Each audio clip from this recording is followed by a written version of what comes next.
US లో doctor గా స్థిరపడాలని అనుకుంటున్నారా? అయితే అతి తక్కువ ఖర్చుతో ఎగ్ప్లస్ తో సాకారం చేసుకోండి. అండ్ అగ్ని పరీక్షలో నెంబర్ ఆఫ్ టాస్కులు ఇప్పుడు కనపడుతున్నారు మాకు టాస్కుల్లో కదా. అంటే స్టార్టింగ్ అంతా కూడా టాస్కుల్లో కనిపించలేదు అని కొంతమంది బయట పెడుతున్నారు. కొంతమంది ట్రోల్స్ లో మీమ్ పేజెస్ లో అసలు ఈ ఆమె కంటెంట్ ఏముంది, అమ్మాయికి ఎందుకు ఓటేయాలి అనే వాళ్ళు కూడా ఉన్నారు. కొంతమంది మీ పాత వీడియో ఏదో కంప్లీట్ గా చూడకుండా కట్ చేసి ట్రోల్ చేస్తున్నారు. సో వాటి మీద మీ ఒపీనియన్ ఏంటి? ఫస్ట్ పాయింట్ ఏంటంటే, నేను ఇన్స్టాగ్రామ్లో ఏదైతే ఎనర్జీతో ఉన్నానో, ఇప్పుడు ఈ సీట్లో కూర్చొని ఏ ఎనర్జీతో మాట్లాడి ఎట్లయితే పాయింట్స్ పెడుతున్నానో, అండ్ అగ్ని పరీక్షలు కూడా I was with the same energy.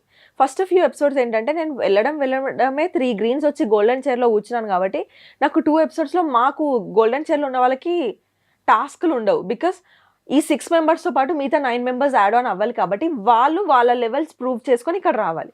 So first 2 episodes నాకు ఎలాగూ లేదు. మిగతా ఎపిసోడ్స్ అంటారా, నాకు అర్థమైంది జనాలు ఎందుకు అట్లా ఫీల్ అవుతున్నారు. వాళ్ళు నన్ను చాలా ఎక్స్పెక్ట్ చేస్తుంటారు, మా అనుష ఉంది అట్లా ఇట్లా గేమ్ ఆడాలా ఎక్స్పెక్ట్ చేస్తుంటారు. మేబీ వాళ్ళ ఎక్స్పెక్టేషన్స్కి నేను అగ్ని పరీక్షలో రీచ్ అవ్వలేకపోయానేమో. నాకు పర్సనల్గా ఏమనిపించింది అంటే, నేను గేమ్స్ ఆడుతున్నప్పుడు ఫర్ మీ ఒక్కొక్కరికి ఒక్కొక్క మైండ్ సెట్ ఉంటుంది. అందరూ అక్కడ విన్ అవ్వడానికే వస్తారు. ఎవరేమి స్టేజ్ ముందుకు వెళ్ళే అప్పుడు ఇవాళ నాకు ఆడబుద్ధి కావట్లేదు, కొంచెం లేజీగా ఉందాము, ఏముందిలే రేపటి గేమ్లో ఆడుకుందాం చూసుకుందాం, ఆ మైండ్ సెట్తో ఎవరు ఉండరు. అందరూ ఆడడానికే వచ్చారు. కానీ ఏంటి అంటే, ఒక 15 మంది రేస్లో ఉన్నప్పుడు ఒకడు ముందు ఒకడు వెనక అవుతూనే ఉంటాడు. కానీ ప్రతిసారి మనం ఫస్ట్ అవడానికి ప్రయత్నించడం అయితే ఆపంగా. ట్రూ. నాకు ఎక్కడో లక్ వర్కౌట్ అవ్వలేదు అనిపించింది. ఎక్కడో అనిపించింది నాకు. ఎప్పుడు చూసినా సెకండ్లనో, థర్డ్లనో, ఫోర్త్లనో ఆగిపోతున్నా, దగ్గర వరకు పోయి ఆగిపోతున్నా. అట్లా అని చెప్పేసి నేను ఎప్పుడు వర్స్ట్ ప్లేయర్ అవ్వలేదు. అలా అని చెప్పేసి నేను ఎక్కడ నువ్వు గేమ్ పెట్టట్లేదు, నువ్వు ఆడట్లేదని నన్ను గేమ్లోకి వెళ్ళి తీసేసి కూర్చోబెట్టలేదు మీరు ఎపిసోడ్స్ చూస్తే. So I did my best only. Maybe ఎక్కడో నాకు ఏదో వర్క్ అవ్వలేదు. నేను ప్రతి గేమ్లో ఏదో ఒకటి నేర్చుకుంటూ అది నెక్స్ట్ గేమ్కి పెట్టడానికి ట్రై చేశాను. సో ఒకరికి ఫస్ట్ స్టెప్ ఈజీ ఉండొచ్చు, మేబీ ఇంకొకరికి 10th స్టెప్లో అచీవ్ చేయొచ్చు, ఇంకొకటి 15th స్టెప్లో. బట్ ఆల్ ద వే అగ్ని పరీక్ష చూసుకుంటే I'm still in the show. కాబట్టి నేను చెప్పేది ఏంటంటే, ప్రయత్నించి ఓడిపోయిన వాడు చెడ్డవాడు కాదు, ప్రయత్నించకుండా నాకు అవ్వదు అని వదిలేసిన వాడిని మీరు బ్లేమ్ చేయాలి. నేను ఎక్కడా కూడా ఈ గేమ్ ఆడనని, ఈ గేమ్ నాకు టఫ్ అయిందని, లేకపోతే గేమ్ ఓడిపోయినా అని గేమ్ పైన కంప్లైంట్ చేసి వాళ్ళే సరిగా అలాంటివి ఎక్కడా చేయలేదు. వాళ్ళు ఫస్ట్ టాస్క్ మాకు అందరు గోల్డెన్ చైర్కి వచ్చాక ఫిజికల్ టాస్క్. నాకు తెలీదు ఆయన బక్కగా ఉన్నా, మీరే చూస్తున్నాను. బట్ స్టిల్ ఎక్కడ కూడా మనీష్ నేను వెళ్ళను, మనీష్ మా లీడర్, అప్పుడు నేను వెళ్ళను నాకు అవ్వదు అని అనలే. ఆయన నన్ను నమ్మాడు, నన్ను నేను నమ్ముకుంటాను. 1 minute సర్వైవ్ అయినా చాలు, ఐఎమ్ గివింగ్ ఇట్ అప్. 100% ఇస్తా. 1 minute అయినా నడ్డిరగొట్టుకునే అంత పడినాను, అది ఎవరికి అనిపించలేదు. కానీ అమ్మాయి ఫస్ట్కే అవుట్ అయిందంటే ఎవడో ఒకటి ఫస్ట్ అవుట్ అవ్వాల్సిందే, కావాలని ఎవరం అవుట్ అవ్వము. స్ట్రాటజీస్ ఉంటాయి అక్కడ. నేను పవన్కి చెప్పాను, పవన్ నేను సేమ్ టీం, ఇక్కడ 2 అబ్బాయిలు ఉన్నారు ఆపోజిట్ టీం, నేను మిడిల్లో ఉన్నా, వీళ్ళు నన్ను లాగేస్తారా, నువ్వు వచ్చి ఇక్కడ నిల్చుంటే అప్పుడు ఒక్క అబ్బాయి బలమే నా పైన పడుతుంది, నువ్వు ఇటు నుంచి నన్ను ప్రొటెక్ట్ చేయొచ్చు. That's how girls and boys మేము అనుకున్న స్ట్రాటజీ. అదే మిగతా అమ్మాయిల విషయంలో కూడా వర్క్ అయింది, వాళ్ళ అబ్బాయిలకు అది వర్క్ అయింది, నా టీం వాళ్ళకి వర్క్ అవ్వలేదు. బికాస్ అన్ఫార్చునేట్లీ పవన్ అటు సైడ్ నిల్చున్నాడు. కానీ మేము చేంజ్ చేసుకుందాం అనే లోపు అక్కడ జ్యూరీ అంతా లేదు, ఒక్కసారి వచ్చి నిల్చుంటే చేంజ్ చేసుకోవద్దు, మేము సైలెంట్గా చేయాల్సింది, మాకు కొంచెం అక్కడ ఫస్ట్ గేమ్ కదా తట్టలేదు, అట్లా అయిపోయింది. సో పడిపోయిందంటే నేను ఆడను అని చెప్పలేదు అండ్ ప్రయత్నించకుండా పడిపోలేదు. I tried my level best. So ప్రతి టాస్క్ అంతే, నేను ఆడాను, ఎక్కడ కూడా గివప్ చేయలేదు. మేబీ కొన్ని వాటిలలో లక్ ఫేవర్ చేయలేదు, మేబీ కొన్ని వాటిలలో సెకండ్ పొజిషన్ వచ్చి వెళ్ళిపోయాను, మేబీ కొన్ని వాటిలలో third, but still I tried. Try చేయకుండా 15 మందిలో 3వ స్థానంలో, 4వ స్థానంలో, 2వ స్థానంలో ఉండరు కదా, అందరూ ఫస్ట్ స్థానంలో ఉండరు కదా. టైం పడుతుంది ఒక్కొక్కరి. మేబీ నా ఫోటే గేమ్స్ కాదేమో, మేబీ నా ఫోటే పర్సనాలిటీ ఏమో. So I have different perception for the game. నేను ఇంతకుముందు రివ్యూస్ ఇచ్చేటప్పుడు కానీ, ఆడియన్స్గా కూర్చున్నప్పుడు కానీ టాస్క్లు విన్ అయ్యే వాళ్ళని లేపుతూ కూర్చోలేదు. నేను టాస్క్ ఆడుతున్నప్పుడు నీ వాల్యూస్ నువ్వు ఎంత పెట్టుకొని మాట్లాడుతున్నావు, ఒకరు నేను ట్రిగర్ చేస్తే ఎంత కిందికి, ఎంత బ్యాలెన్స్డ్గా కిందికి దిగజారినా కూడా ఎట్లా నువ్వు గెట్ ఆన్ అవుతున్నావు నీ పాయింట్స్తోని, ఇదంతా ఒక పర్సనాలిటీ టెస్ట్ అని నేను బిలీవ్ చేశాను. నేను ఆ పాయింట్స్ పైనే ఉన్నా, నేను నాలానే ఆడినాను, జనాలు నన్ను చూస్తారు, ఓట్లు కావాలని నేను ఎఫర్ట్ పెట్టి ఆడాను. ఎక్కడో కొన్ని వర్కౌట్ అవ్వకపోయి ఉండొచ్చు, నా దురదృష్టానికి షైన్ అవ్వకపోయి ఉండొచ్చు. కానీ మీ అనుష, మీ ఎనర్జీ అట్లనే ఉంది. ఇంకా మేబీ తనకి చాలా స్పేస్ దొరికినప్పుడు హౌస్ లోపలికి వెళ్తే ఇంకా చూస్తారేమో, కానీ ఉన్న షార్ట్ టైంలో మేబీ అవ్వలేదేమో నేను అనుకుంటున్నాను. ఫస్ట్ 2 weeks ఎవరికైనా కొంచెం అర్థం చేసుకుని సెటిల్ అవ్వడానికి అన్ని అవ్వవు కదా, ఉండొచ్చు కొంతమందికి వెంటనే అది ఆ షైన్ రావచ్చు. ఇప్పుడు మీరు చెప్పండి, మీరు ఒక దగ్గర ఉన్నారు, అందరి లైఫ్లో ఇది జరుగుతుంది.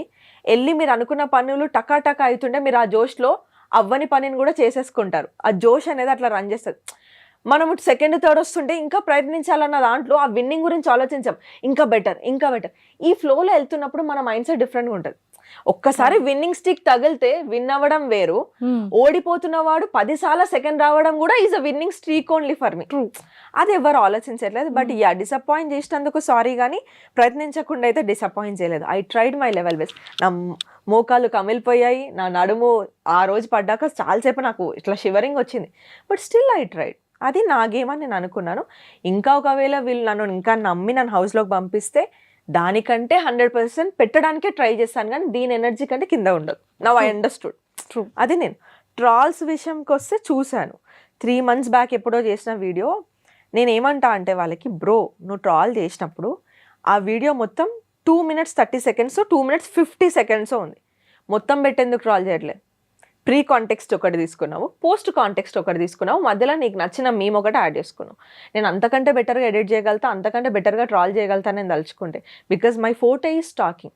నేను చెప్పాలనుకుంటే సంజయ్ చెప్పుకోవచ్చు, లేకపోతే అటాక్ చేయొచ్చు, కానీ సమ్వేర్ నాకు ఏమనిపించింది అంటే ఎంతమందికి ఆన్సర్ చేసుకుంటూ కూర్చుంటావు. అదే ఒరిజినల్ వీడియోకి ఒక 3 లక్షల లైక్లు, 3 లక్షల లైక్లు, 1 లక్ష షేర్లు. అందులో ఫస్ట్ మెయిన్ కాంటెక్స్ట్ చూసుకుంటే 90s కిడ్. నా జానరే అది. నేను చాలా వరకు 90s కిడ్దే చేస్తాను, ఎందుకంటే నేను 90s కిడ్ని కాబట్టి. చిన్నప్పుడు మనకు అట్లా ఉంటుండేరా, చిన్నప్పుడు మన మమ్మీ వాళ్ళు అట్లా చేస్తుండేరా, చిన్నప్పుడు మన స్కూల్లో ఇట్లా ఇది నా కాంటెంట్. ఇప్పుడు కాదు, స్టార్టింగ్ నుంచి నా కాంటెంట్ ఇది.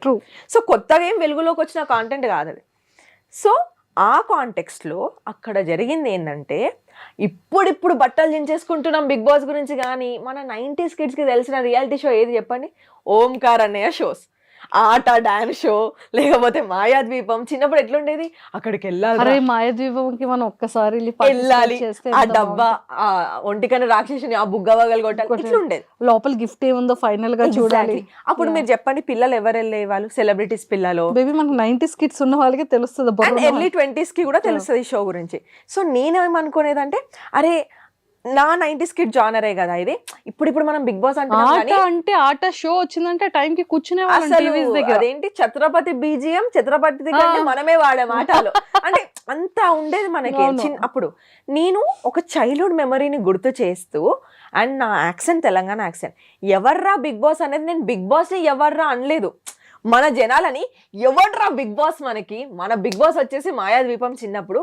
ఇప్పుడు కట్ చేస్తే టెక్నాలజీ వరకు ఎవాల్వ్ అయ్యి ఒక 9 years నుంచి మనకు ఒక రియాలిటీ షో ఇప్పుడు వచ్చింది. బట్ మనకి ఫస్ట్ తెలిసిన రియాలిటీ షో అది. ఎక్కడ కూడా నేను బిగ్ బాస్కి వెళ్ళను, నాకు బిగ్ బాస్ నచ్చదో నా వీడియోలో ఉండదండి. ఇట్స్ జస్ట్ చైల్డ్హుడ్ మెమరీని బయట పెట్టే ప్రయత్నంలో కొంచెం సర్కాజంగా, కొంచెం హ్యూమర్తోని, కొంచెం నా తెలంగాణ యాక్సెంట్లో చెప్పా. మరి ఆ రోజు అందరు కనెక్ట్ 3 లక్షల లైక్లు, 1 లక్ష షేర్లు, కింద కమెంట్లో నవ్వుకున్నారు, కరెక్ట్ చెప్పావు, నువ్వు తోపక్క, మన 90s కిడ్ దేవతవక్క అన్నారు. ఈ రోజు అదే కాంటెంట్ని వైరల్ చేయడానికి, ట్రాల్ చేయడానికి ఫస్ట్ 30 seconds, లాస్ట్ 20 seconds, లాస్ట్లో ఈ డిఫరెన్సియేషన్ కూడా ఉంటుంది. మీకు ఆ వీడియో కావాలంటే పర్సనల్గా చూపిస్తాను. ఏమని ఉంటుందంటే, మాకు తెలిసిన బిగ్ బాస్ మాయాద్వీపమే. అసలు ఆ చిన్నప్పుడు ఆ షోలోకి వెళ్ళడానికి ఒక పిచ్ ఉంటుండే, ఎట్లా అప్లై చేయాలో తెలియదు. ఇప్పుడంటే సోషల్ మీడియా వచ్చింది, ఎవరైనా యూనిక్గా అన్న నన్ను పంపించండి అన్న అని ఏడ్చిన, పాదయాత్ర చేసిన, ఇప్పుడు వీళ్ళందరూ మన మన్మద కానివ్వండి, మన కోటేష్ కానివ్వండి, వీళ్ళంతా ఒక యూనిక్ స్టైల్ ఎంచుకున్నారు టు గ్రాప్ ద అటెన్షన్. అది గుడ్డో బ్యాడో అది వాళ్ళకి తెలియాలి, నేను వాళ్ళని జడ్జ్ చేయలేను. కానీ everyone has their own different style to get into Bigg Boss. వాళ్ళకి అది ఒక ఉంది, అది నేను వాళ్ళని జడ్జ్ చేయలేను, నేను జస్ట్ ఎగ్జాంపుల్ చెప్తున్నాను. అట్లా మనకు ఆ రోజుల్లో చేయడానికి సోషల్ మీడియా ప్లాట్ఫామ్ లేదు to get in to a show. ఇప్పుడు అట్లీస్ట్ మనం షోలోకి వెళ్ళకపోయినా ఒక ప్రొడక్షన్ హౌస్ని గ్రాప్ చేయాలంటే ఇలాంటివి చేస్తున్నాం. అప్పట్లో ఆ ఛాన్స్ కూడా లేకపోతుండేరా టీవీలోకి వెళ్ళాలంటే. ఎనీవేస్ అదే ఆ మాయాద్వీపమే 2.0 వర్షన్ లాగా మన బిగ్ బాస్ అయి వచ్చిందేమో నాకు అనిపిస్తుంది. అది ముచ్చట అని చెప్పేసి ఇది క్లోజింగ్ పాయింట్. ఇవన్నీ వేయకుండా ఎవర్రా బిగ్ బాస్ ఒక వర్డ్, మాకెవరు తెలియదు అని ఒక వర్డ్, కాంటెంట్ని కాంటెంట్ లాగా తీసుకుంటే సరదాగానే ఉంటుంది. నేను నిజంగానే డిస్రెస్పెక్ట్ చేసి వాళ్ళు వాడుంటే నేను యాక్సెప్ట్ చేసేది. అరే నేను అవును అప్పట్లో ఇట్లా చెప్పాను, నాకు తప్పుని తప్పని ఒప్పుకోవడానికి అసలు బిగ్ బాస్ అప్లై చేయరు. నేను అదే చెప్పాను చాలా మందికి, నాకు బిగ్ బాస్ అంటే డిస్రెస్పెక్టే ఉండుంటే ఒక కెరియర్ కోసమో, లేకపోతే డబ్బు కోసమో, ఫేమ్ కోసమో వెంటనే నా మాట మార్చి నేనే నా స్టాండ్ తప్పి నేను బిగ్ బాస్ హౌస్లోకి వెళ్ళాను. అదే నిజమై ఉంటే నా ఫ్రెండ్స్ చాలామంది బిగ్ బాస్కి వెళ్ళొచ్చారు ఈ జర్నీలో, వాళ్ళకి సపోర్ట్ చేస్తున్నాను, రివ్యూస్ కూడా ఇస్తున్నాను. నన్ను ఎవ్వరు అడిగినా కూడా నా ఆడియన్స్కి తెలుసు. Q&Aలో అడుగుతుంటే అరే నాకు వస్తే పక్కా పోతారా, నేనైతే ఇట్లా ఆడతా, నేనైతే అట్లా ఆడతా, నేనైతే ఈ పాయింట్ పెడుతుండే. I used to manifest this. అసలు రెస్పెక్టే లేకపోతే షోకి ఎందుకు వెళ్తాను నేను? ట్రూ. రెస్పెక్ట్ ఉంది కాబట్టి ఐ వాంటెడ్ దిస్ షో అనుకున్నా కాబట్టి వర్క్ చేసా దానికోసం. సో అది వాళ్ళు ఇట్లా ఒకటే అనిపించింది, జనాలని నేను కంట్రోల్ చేయలేను, ఇన్ఫ్లుయెన్స్ అయ్యే వాళ్ళని నేను కంట్రోల్ చేయలేను, నా కంట్రోల్లో లేని దాన్ని ఏది కంట్రోల్ చేయాలని నేను అనుకోవట్లేను. జస్ట్ దట్ వాళ్ళు ఏదో అన్నారని చెప్పేసి నేను చేయని దానికి సంజాయిషులు ఇచ్చుకోవాలని నేను అందుకే ఎక్కడ కూడా ఏమీ పోస్ట్ చేయలేదు. ఫ్రీ పబ్లిసిటీ ఇస్తున్నారు కదా, ఇవ్వండి, దట్స్ మై అచీవ్మెంట్ అని డూ ఇట్. ట్రూ అను గారు. మీరు నేను ఏదో బెటర్ చేస్తుంటేనే కోపం వచ్చి ఉంటుంది కదా. ఇప్పుడు ఇంతమందిలో 15 కంటెస్టెంట్స్లో ప్రతిదానికి నన్నే టార్గెట్ చేస్తున్నావు నువ్వు, సోషల్ మీడియాలో అనుష మాత్రమే సరే గేమ్ ఆడలేదని అంటున్నారు కదా, మరి గేమ్ ఆడకపోతే నా పైన నెగిటివిటీ ఎందుకు? చాలామంది గేమ్ ఆడకుండా ఉండొచ్చు అవుట్ ఆఫ్ 15 కంటెస్టెంట్స్, వాళ్ళపైన ట్రాల్స్ రావట్లేదే. Then I understood, okay someone wants to ఏదో చేయాలని అనుకుంటున్నారు, ఎవరేమన్నా చేసుకొని, నా చేతిలో లేదదే, నేను కంట్రోల్ చేయలేను. అంటే ఎందుకని మీ మీద అంత కోపం పెట్టుంటారు? ఏమైనా ఎనీ రీజన్ ఉందా? నాకు నేను పర్టికులర్గా రీజన్ ఉందా లేదా, అది ఎలాంటి రీజనో నాకు తెలియదు, కానీ నేను ఫైండ్ అవుట్ చేసిన అంటే కొన్ని థింగ్స్ ఆలోచిస్తుంటే నేను కొంచెం చూసుకుంటుంటే, నేను ఒక్కదాన్నే ఇన్ఫ్లుయెన్సర్ కాదే, అక్కడ ఇంకో 3 ఉన్నారు కదా, వాళ్ళ మీద నా మీద ఉన్నంత అటెన్షన్లో 10% కూడా వాళ్ళ పైన ఎందుకు ట్రాల్ అవ్వలేదు? మరి ఒకవేళ ఇన్ఫ్లుయెన్సర్ అవ్వడమే ట్రాలింగ్ పార్ట్ అయితే మిగతా 3 మీద కూడా ఈక్వల్లీ అవ్వాలి కదా. ఒకటే వీడియోలో ఆల్ ద 4 పీపుల్ పెట్టేసి వీళ్ళు ఇన్ఫ్లుయెన్సర్స్ అని ట్రాల్ చేయాలి కదా. Why only Anusha? మేబీ నాకు కొంచెం ఫాలోవర్స్ వాళ్ళకంటే ఎక్కువ ఉండొచ్చు, but still we are all in the same market కదా, మేమందరం ఒకటే మార్కెట్లో. ట్రాల్ పడితే అందరికీ పడాలి కదా. ట్రూ. నాకెందుకు అది నాకు అర్థం అవ్వలేదు. నాకు ఐ డోంట్ నో, నేను ఎక్కడ కూడా మరి నా కాంటెంట్ కూడా ఒకరిని ట్రాల్ చేసే కాంటెంట్ కాదు, ఒకరిని రెచ్చగొట్టే కాంటెంట్ కాదు, నాదేదో నేను మాట్లాడేసుకొని వెళ్ళిపోతాను. సో పర్టికులర్గా నా పైన ఎందుకు వస్తుందో తెలీదు, బట్ ఇంత వస్తుందంటే కొన్ని కమెంట్స్ కూడా చూసాను, అవి పలకడం కూడా కాదు, ఉంటుంది, ఫేక్ ఐడీస్, ZX 2, 3, 4 9 ఉంటుంది, గలీజ్ మాటలు. నన్ను, నా ఫ్యామిలీని యూట్యూబ్ హాట్స్టార్ ఛానల్లో చూడండి, మీరు ఇన్స్టాగ్రామ్లో చూడండి కమెంట్స్. నా వీడియో వచ్చినప్పుడేమో management quota, she is that, she is this, ఈమె ఇన్ఫ్లుయెన్సర్ అని తీసుకున్నారు. ఇంకా 3 ఇన్ఫ్లుయెన్సర్స్ ఉన్నారు, వాళ్ళ గురించి మీరు ఇట్లానే అంటున్నారా? సేమ్ ఐడీస్, ఇన్ఫ్లుయెన్సర్ ఐడీస్ అని చెప్పాలి, సేమ్ ఐడీస్ మిగతా కంటెస్టెంట్స్ ఐడీస్ పైన, ఆల్ ద అదర్ 14 ఐడీస్ పైన, అందులో కొంతమంది ఐడీస్ పైన యూ డిజర్వ్ దిస్ అదే పెడతాను. నువ్వు పొగుడుకో, నువ్వు నన్ను కూడా తిట్టు. సేమ్ ఐడీస్, ఈ ఫేక్ ఐడీస్ ఎట్లా వర్క్ చేస్తున్నాయి రెండు, దిస్ థింగ్ నాకు అనిపించింది. Someone is maybe working on me, maybe I don't know, ఈ అమ్మాయి ముందు పోదనుకుంటున్నారా, లేకపోతే మొత్తం నెగిటివ్ అయిపోవాలి, ఉన్న మంచి ఇంప్రెషన్ పోవాలి, వాళ్ళ రీజన్ ఏదైనా అయి ఉండొచ్చు. But I'm feeling happy. నన్ను ఆపడానికి డబ్బులు ఖర్చు పెట్టుకొని చేస్తున్నారు చూడండి, సెల్యూట్. బికాస్ నాకు అంత వర్త నేను, మీరు నాకు చెప్తున్నారు అంటే ఇంత చేసి నాకు చెప్తున్నారు, నా పైన ఒకటి నడిపించుకొని, మీకు ఓకే ఫైన్ చేసుకోండి, I can't control anyone. Time వచ్చినప్పుడు మళ్ళీ నా లైఫ్ స్టోరీ నేను చెప్పాలి అనుకున్నప్పుడు మీకు చెప్పానా లాస్ట్ ఇయర్ ఇంటర్వ్యూలో? మీరు అడిగారు రండి, మీరు చెయ్యాలి, తెలియాలి అని అంటే నేను వచ్చా. వేరే ఛానల్లో సుధీర్కి కానివ్వండి, సుధీర్ 6 months పడ్డాడు నా వెనకాల ఇంటర్వ్యూ కోసం. నేనేం అచీవ్ చేయలేదు, నేను వచ్చి ఏం చెప్తానండి అన్న. ఇవాళ నో, మీరు ఒకసారి రండి, మీకు ఎపిసోడ్ మొత్తం నచ్చకపోతే వెళ్ళిపోండి అని చెప్పాడు. అలా అనుకోకుండా వచ్చింది నా లైఫ్ స్టోరీ, ఎక్కడో చెప్పాలనుకొని చెప్పలేదు. సో అనుకోకుండా చాలా జరిగిపోయాయి నా లైఫ్లో. నేను ఒకటే బిలీవ్ చేస్తాను, ఇఫ్ ఐఎమ్ గుడ్, ఇఫ్ నేను చేసేది ఏది తప్పు కాకపోతే ఇవాళ జనాలు నన్ను తిట్టుకోవచ్చు, రేపు ఒక పాయింట్ వస్తుంది, ఇదంతా మళ్ళీ రిటర్న్ అయిపోతుంది నాకు in a good way. I'm waiting for that moment అంతా. I don't want react.